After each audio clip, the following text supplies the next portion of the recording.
বিকাশ রঞ্জন ভট্টাচার্য বিখ্যাত উকিল, সিপিএম এর তাবড় নেতাদের মধ্যে অন্যতম। জ্যোতি বুদ্ধর পরে সিপিএম এর কচি কাচারা অর্থাৎ কুচো মাকুড়া যদি কাউকে এই মুহূর্তে বেশি ভরসা করে থাকে, তিনি হলেন বিকাশ রঞ্জন ভট্টাচার্য। তিনি উকিল, তার পাশাপাশি তিনি কলকাতা শহরের মেয়র ছিলেন, সাংসদ হয়েছিলেন। মানুষের মেয়র বা মানুষের সাংসদ হয়েছিলেন কিনা জানা নেই, তবে সিপিএম দলের প্রতিনিধিত্ব করে সিপিএম এর প্রতীকে ভোটে দাঁড়িয়ে তিনি মেয়র হয়েছিলেন এবং সাংসদ হয়েছিলেন। সেই বিকাশ রঞ্জন ভট্টাচার্য উকিল তো হয়েছেন, কিন্তু যখন তিনি তার পেশাগত জায়গায় দাঁড়িয়ে কাজ করেন, বিশেষ করে আর.জি. কর কাণ্ডে তার যা অ্যাক্টিভিটি দেখা গেল এবং তার যা বক্তব্য শোনা গেল, তাতে দাঁড়িয়ে উকিল হিসাবে তিনি কতটা বক্তব্য রেখেছেন তা জানা নেই। তবে পার্টি ক্যাডার হিসাবে, পার্টি মুখপাত্র হিসাবে যে বক্তব্যগুলো তিনি রেখেছেন, সেগুলো উকিল বিকাশবাবুর মুখ থেকে বেরিয়েছে। সাধারণ মানুষের মনে হচ্ছে সত্যিই তো আইনের কথা বলছেন, কিন্তু তার এই যে মুখোশ, সেই মুখোশ টেনে হিচড়ে খুলে দিয়েছেন আর একজন দুদে আইনজীবী। যেই আইনজীবী বিকাশ রঞ্জন ভট্টাচার্যর মুখোশ টেনে হিচড়ে খুলে দিয়েছেন, সেই আইনজীবী মমতা বন্দ্যোপাধ্যায়ের প্রবল সমালোচক, সিপিএম এর বিভিন্ন নেতা নেত্রীদের সঙ্গে তার ঘনিষ্ঠতা, বিভিন্ন ইস্যুতে মমতা বন্দ্যোপাধ্যায়কে তুলোধনা করেন। সেই উকিল, সেই বর্ষিয়ান উকিল, সেও একজন নামজাদা উকিল। কংগ্রেসের বিধায়ক ছিলেন, কংগ্রেসের নেতা ছিলেন। সেই উকিল বিকাশ রঞ্জন ভট্টাচার্যের যে আইনজীবীর আড়ালে সিপিএম এর ক্যাডার হিসাবে তার বক্তব্য, সেই মুখোশ টেনে হিচড়ে খুলে দিয়েছেন। কে সেই আইনজীবী? সেই আইনজীবী অরুণাভ ঘোষ। রিসেন্টলি একটি ইন্টারভিউতে বিকাশ রঞ্জন ভট্টাচার্য দাবি করেছেন, বলেছেন যে অভয়ার যে ঘটনা ঘটেছে সেটি কখনোই একজন ব্যক্তির কাজ হতে পারে না। অর্থাৎ তিনি মনে করছেন যে অভয়াকে ধর্ষণ করে হত্যা, এই যে ঘটনা, সেই ঘটনায় একা সঞ্জয় রায় করেনি। পুলিশ বা সিবিআই তদন্তে বেরিয়ে এসছে, কি বেরিয়ে এসছে?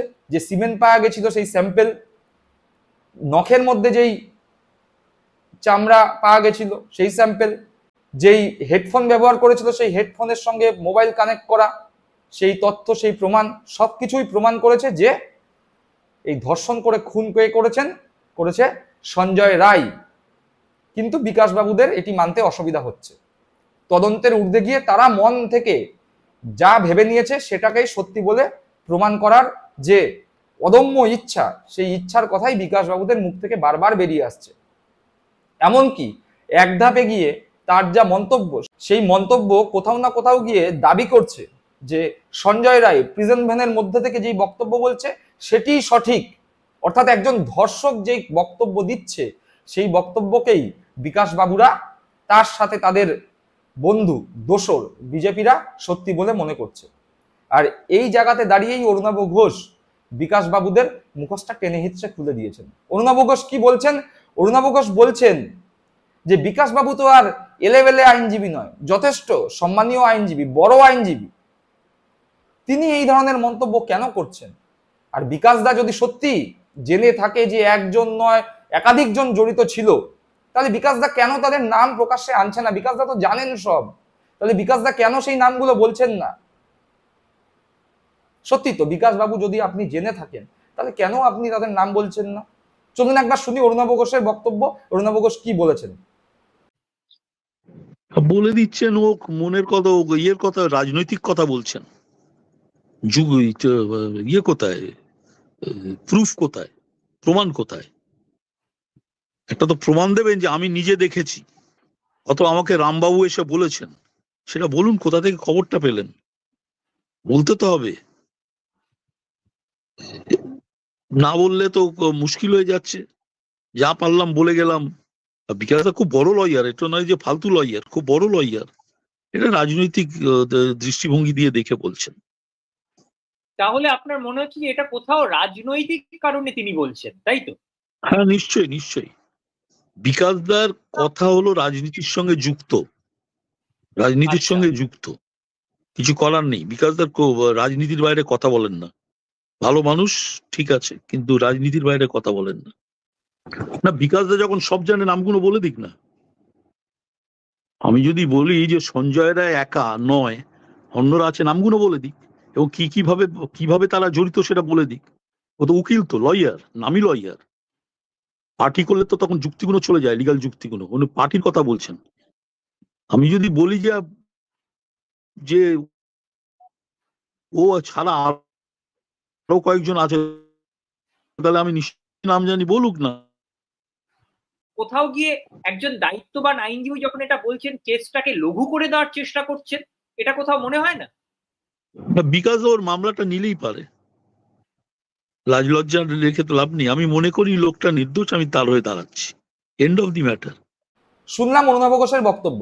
অরুণাভ ঘোষ স্পষ্টভাবে কোনো রকম রাগ ঢাক না করে বললেন যে বিকাশবাবুকে তিনি শ্রদ্ধা করেন, বিকাশবাবু বড় আইনজীবী, কিন্তু বিকাশবাবু যেই কথাগুলো বলছেন উকিল হিসাবে সেই কথাগুলো বলা তার পক্ষে সাজে না। তার কারণ আইন যখন কথা বলবে তখন সেখানে তথ্য চাই, তখন সেখানে প্রমাণ চাই। তার বাইরে গিয়ে হাওয়ায় কথা বলে কোনো লাভ নেই। বিকাশবাবু কোথাও গিয়ে নিজের উকিল সত্তার সঙ্গে নিজের পলিটিক্যাল সত্তা মিশিয়ে দিচ্ছেন। বিকাশবাবু উকিল হয়তো হয়েছেন, বিকাশবাবু অভয়াকাণ্ড নিয়ে হয়তো কথা বলছেন, কিন্তু সেখানে বিকাশবাবু একজন উকিল হিসাবে নয়, রাজনীতিক হিসাবে কথা বলছেন। এবং সেই রাজনীতিক হিসাবে কথা বলতে গিয়ে তিনি তার দলের ভালো কিসে হয় সেইটার দিক দেখে তিনি সেই কথাগুলো বলছেন।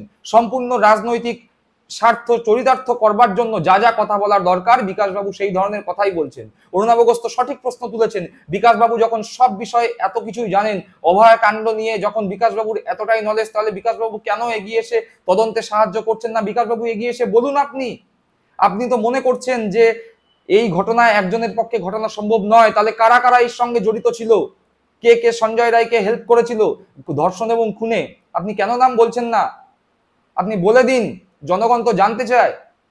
জনগণ তো জানতে চায়। আপনারাই তো একটা ন্যারেটিভ সেট করেছেন, পুলিশ তৃণমূল কংগ্রেসের দলদাস, সিবিআই ঠিকঠাক ভাবে তদন্ত করছে না, সুপ্রিম কোর্টে বিচার ঠিকঠাক ভাবে হচ্ছে না, বিচার ডিলে হয়ে যাচ্ছে। এগুলো তো সিপিএম এর তৈরি করা ন্যারেটিভ। তাহলে সেই জায়গায় দাঁড়িয়ে এসে আপনারা যখন সবকিছু জানেন, তাহলে কেন এসে সেই কথাগুলো বলছেন না? বলুন আপনারা। বাক স্বাধীনতা তো এই রাজ্যে রয়েছে, এই দেশে রয়েছে। কতগুলো খুদে জুনিয়র ডাক্তারদের পিছন থেকে লেলিয়ে দিচ্ছেন আপনারা রাজনৈতিক স্বার্থ চরিতার্থ করবার জন্য। ভোটে জিততে পারেন না, এমনকি একটা ওয়ার্ডে কাউন্সিলর হওয়ার পর্যন্ত ক্ষমতা নেই, আর পিছনে বসে এইভাবে কলকাঠি নাড়ছেন। দিনের পর দিন হাসপাতালগুলোয় চিকিৎসা ব্যবস্থা বন্ধ হয়েছিল এই আপনাদের ছলচাতুরির জন্য। অথচ কি দেখা গেল? যেই সমস্ত জুনিয়র ডাক্তাররা, অর্থাৎ 560 থেকে 63 জন জুনিয়র ডাক্তাররা যারা কর্মবিরতিতে গিয়েছিলেন, সেই সময় দাঁড়িয়ে, যতদিন কর্মবিরতি করেছে সেই সময় দাঁড়িয়ে প্রাইভেট হসপিটালে তারা দেদার চিকিৎসা করেছে, কোটি কোটি টাকা স্বাস্থ্যসাথীতে বিল হয়েছে। এগুলো তো আপনাদেরই শিখিয়ে দেয়া, তাই নয় কি? জনগণ তো প্রশ্ন করছে, সাধারণ মানুষ তো প্রশ্ন করছে। আপনার নয় লাখ লাখ টাকা ইনকাম। তৃণমূল কংগ্রেস সরকার ক্ষমতায় আসার পর থেকে যতগুলো চাকরির পরীক্ষা হয়েছে, প্রত্যেকটা চাকরির পরীক্ষায় আপনি স্বতঃপ্রণোদিত হয়ে কেস করে করে চাকরি পরীক্ষাগুলোকে ডিলে করিয়েছেন। আর তারপর সেই বেকারদের পাশে গিয়ে সহানুভূতি দেখাচ্ছেন, সেই বেকারদের দিয়ে আবার কেস করাচ্ছেন, চাকরি ডিলে করাচ্ছেন, আবার গভর্নমেন্টকে দোষ দিচ্ছেন গভর্নমেন্ট চাকরি দিতে পারবে না। এই পশ্চিম বাংলায় বেকার যুবতীরা যদি চাকরি না পেয়ে থাকে, তার দায় 90% আপনার। প্রত্যেকটা চাকরিতে আপনি গিয়ে গিয়ে কেস করে করে সেই চাকরিগুলোকে বন্ধ করেছেন, চাকরির রিক্রুটমেন্ট প্রসেসগুলোকে ব্যাহত করেছেন। আবার এখন বড় বড় কথা বলছেন অভয়াকাণ্ড নিয়ে। তদন্ত প্রক্রিয়ায় বিশ্বাস নেই। কি কোন তদন্ত প্রক্রিয়ায় বিশ্বাস হবে? আলিমুদ্দিন স্ট্রিট থেকে, আপনাদের পার্টি অফিস থেকে যদি তদন্ত হয়, সেই তদন্ত প্রক্রিয়ায় বিশ্বাস হবে?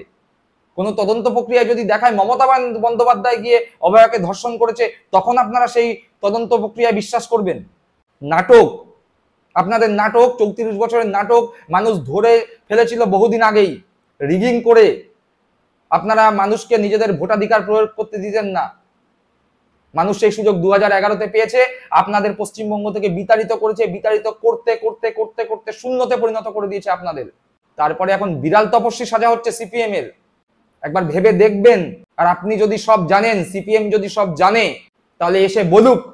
পুলিশকে সাহায্য নয় করতে হবে না, পুলিশ তো তৃণমূলের দলদাস। সিবিআই তো আপনারাই চেয়েছিলেন, তাহলে সিবিআই এর কাছে গিয়ে তথ্য দিন, প্রমাণ দিন।